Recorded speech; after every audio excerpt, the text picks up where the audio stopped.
It's time now for a look at the latest in local news. In the news, we'll begin with another drug bust. Sheriff Chuck Mose with the Wayne County Sheriff's Office and Chief Chris Hamilton of the Jesup PD announced the following.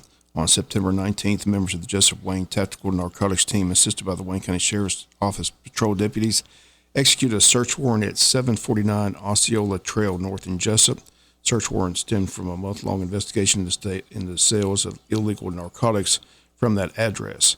Search of the residence produced the following: approximately 38 grams of suspected fentanyl, approximately 6 ounces of suspected marijuana, 3 firearms, drug-related objects, marijuana manufacturing equipment, $4,466 in U.S. currency. Cody Mobley of Jesup was arrested, will face charges including but not limited to trafficking fentanyl, manufacturing marijuana, possession of marijuana with intent to distribute, possession of firearm by a convicted felon, and possession of firearm during the commission of a crime.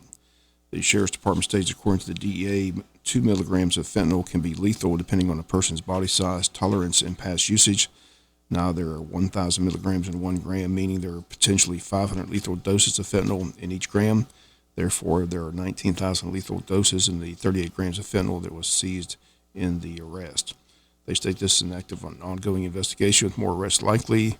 Sheriff Chuck Mosley and Chief Chris Hamilton encourage anyone with information pertaining to this case or any illegal drug or criminal activity to contact the Wayne County Sheriff's Department. That number is 912-427-5970 or the Jesup PD at 912-427-1300. Again, Cody Mobley of Jesup arrested and faced charges of trafficking in fentanyl. And approximately 38 grams of fentanyl was seized from the residence. Again, the search warrant executed at 749 Osceola Trail North in Jesup. The Wayne County Board of Education school system dealing with a pest problem at Martha Puckett Middle School, and this is the statement from the superintendent that we received yesterday. It says, to parents and guardians, in light of the current pest situation, we wanted to inform you of the measures we are taking to get this under control. Department of Public Health guidelines suggest keeping schools open, treating areas where bugs are cited, and asking parents to be diligent in examining their students. We're currently treating each identified area. Pest control treated rooms and hallways in the school took place on Wednesday of last week. The cleaning company deep cleaned classrooms, hallways, and restrooms and continue to do so. The pest control company was back out on Friday of last week to treat rooms and hallways again, and will continue to do so each day that bed bugs are seen. This coming weekend, they'll have a team of specially trained dog handlers and will clean areas alerted on by the dogs and will apply extreme heat to areas with the most reports of bug sightings. This time, they're also asking parents to be diligent and check their students' belongings each day. If possible, they state, please keep your child's book bag at home the remainder of this week. And that's a statement from Wayne County School Superintendent Dr. Sean Kelly. Community-wide blood drive taking place today at Wayne Memorial Hospital. The time today between 11 a.m. and 4 p.m. Blood Connection will be giving out $70 e-gift cards to those who donate blood today.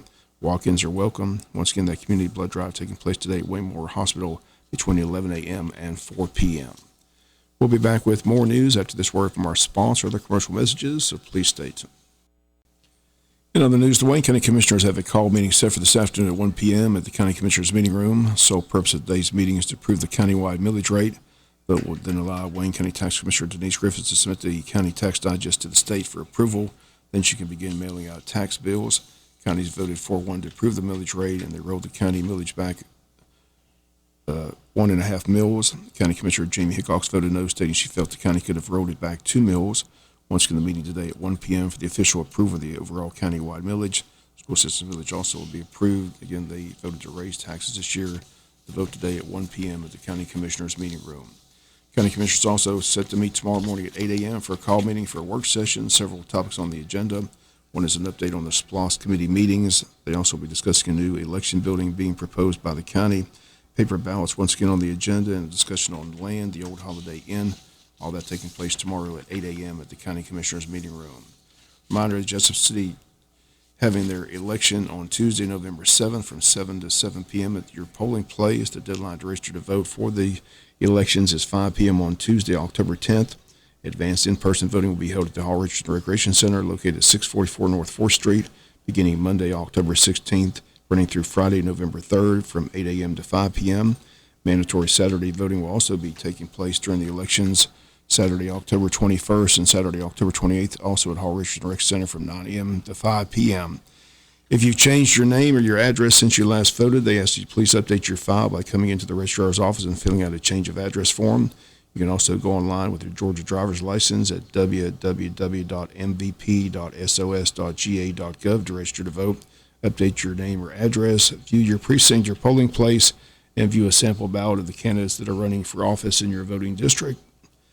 Once again, the last day to request an absentee ballot for the November 7th election is Friday, October the 27th, and the election date is set for Tuesday, November the 7th.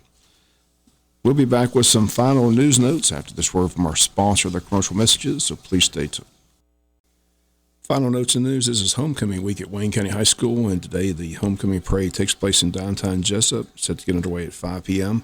High school band, football team, cheerleaders, ROTC all in the parade today, along with the homecoming contestants and their escorts. These are the ladies in their escort that will be in the homecoming parade today. Maddie Joy Blizzard, escorted by Grayson Spell. Veda Bowen, escorted by Rhett Ammons. Macy Carey, escorted by Garrison Grantham. Ansley Davis, escorted by Andy Peel. Tori Davis, escorted by Chase Davis. Reese Dean, escorted by Carson Shaver. Ava Edenfield, escorted by Elliott Wilson. Natalie Hendricks, escorted by Palmer Lamb. Morgan Humphrey, escorted by Corey Best. Charlie May, escorted by Court May. Ayla Robertson, escorted by Richard Pittman. Riley Rush, escorted by Nick Beasley. Gracie Townsend, escorted by Tyler Walling.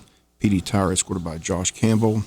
Josh in the Westbury, escorted by Nate Anderson. And Zariah Wingard, escorted by Eldrin McGill. And those ladies and their escorts in the parade today, they will be on hand tomorrow night at the football game. One of those ladies to be crowned Wayne County Homecoming Queen tomorrow night at JC Stadium. Finally, the news. Chamber of Commerce gearing up for their State of Wayne County Forum.